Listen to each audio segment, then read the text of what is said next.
పచ్చదనం, పర్యావరణ పరిరక్షణ, ఎత్తైన భవనాలు, అత్యుత్తమ రవాణా వ్యవస్థతో అమరావతికి అదరహో అనిపించే మాస్టర్ ప్లాన్ సిద్ధమైంది. ఆధునికతకు వాస్తును జోడించి తయారు చేసిన సీడ్ క్యాపిటల్ స్కెచ్ ఏపీ ప్రభుత్వం చేతికందింది.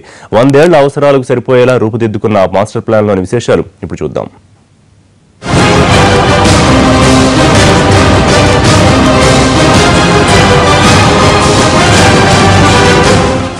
ఏపీ రాజధాని అమరావతి అభివృద్ధికి అదిరిపోయే ప్లాన్ సిద్ధమైంది. సీడ్ క్యాపిటల్ పై వర్కౌట్ చేసిన సింగపూర్ బృందం మాస్టర్ ప్లాన్ ను ఏపీ ప్రభుత్వానికి అప్పగించింది.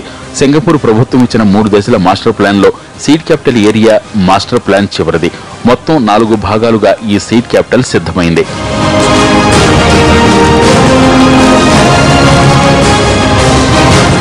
మొత్తం 16.9 చదరపు కిలోమీటర్ల విస్తీర్ణంలో 4176 ఎకరాల్లో సీడ్ క్యాపిటల్ ప్లాన్ రూపుదిద్దుకుంది. గ్రీన్ఫీల్డ్ సిటీగా అమరావతిని అభివృద్ధి చేయాలని భావిస్తుండటంతో 3 గ్రామాల పరిధిలో కీలక విభాగాల నిర్మాణాలకు ప్రాధాన్యత ఇచ్చారు.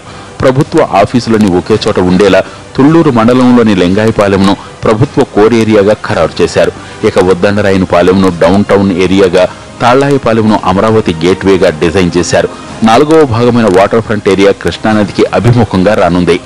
World class educational institutions, world class health facilities, tourism, best tourism దాన్ని ఒక క్లస్టర్గా తయారు చేస్తాం. అదే మరిగా బ్యాంకింగ్ సెక్టర్, బ్యాంకులు రావడం, ఇంకొక పక్క హార్డ్వేర్ మ్యానుఫ్యాక్చరింగ్ ఇంకొక పక్క తీసుకురావచ్చు. ఇలాంటి 1-2 కాదు, అన్నీ ఆలోచిస్తున్నాం.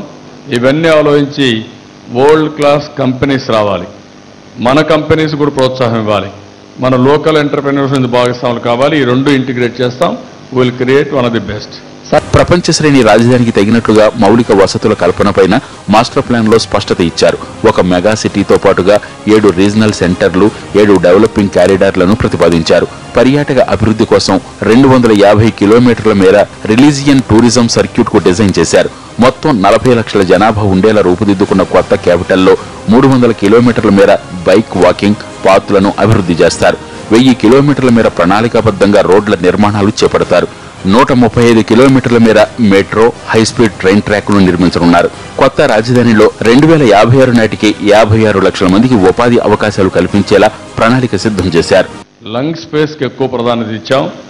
అదే మరిగా బిల్డింగ్స్ అని హైరైజ్ బిల్డింగ్స్ కూడా వస్తాయి. అందుకనే అమెరికాలో హ్యూజ్ ప్లేస్ ఉపయోగిస్తారు, కానీ సింగపూర్ తక్కువ స్పేస్తో ఎక్కువ బిల్డింగ్స్ క్రియేట్ చేసే పరిస్థితి వస్తుంది. వర్కింగ్ స్పేస్ ఇవన్నీ అలాంటి అనుభవం ఉండే సింగపూర్ గవర్నమెంట్ కాబట్టి అలాంటి అడ్వైజ్ ఇస్తున్నారు. తక్కువ ల్యాండ్లో ఎక్కువ బిల్డింగ్స్ వచ్చేట్టుగా, స్పేస్ ఎక్కువ వచ్చేట్టుగా క్రియేట్ చేస్తాం. హైరైజ్ బిల్డింగ్స్ కూడా వెళ్తాం. లంగ్ స్పేస్ ఎక్కువ ఉంటుంది.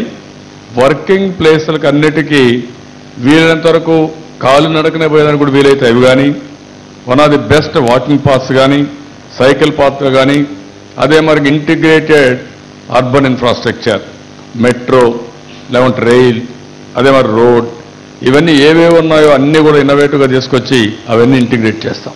సీడ్ క్యాపిటల్లో పచ్చదనం, పర్యావరణ పరిరక్షణకు ప్రాధాన్యతనిచ్చారు. రాజధానిలో 40% పైగా పార్కులు, ఓపెన్ స్పేసులు ఉండేలా నిర్ణయించారు. అలాగే మాస్టర్ ప్లాన్ లో వాస్తుకు కూడా ప్రాధాన్యతనిచ్చింది సింగపూర్ బృందం. భవనాల నిర్మాణాల విషయంలోనూ జాగ్రత్తలు తీసుకున్నారు. తక్కువ విస్తీర్ణంలో ఎత్తైన భవనాల్లో నిర్మాణాలను ప్లాన్లో సూచించారు. అక్టోబర్ 22న రాజధాని శంకుస్థాపన నాటికి మాస్టర్ డెవలపర్ను ఖరారు చేయాలని ప్రభుత్వం భావిస్తోంది. ఇందుకోసం స్విస్ ఛాలెంజర్ విధానం అమలు చేయాలని నిర్ణయించింది. ఈ విధానంలో భాగస్వాములు కావాలని సింగపూర్ ప్రభుత్వాన్ని ఆహ్వానించారు ఏపీ సీఎం చంద్రబాబు.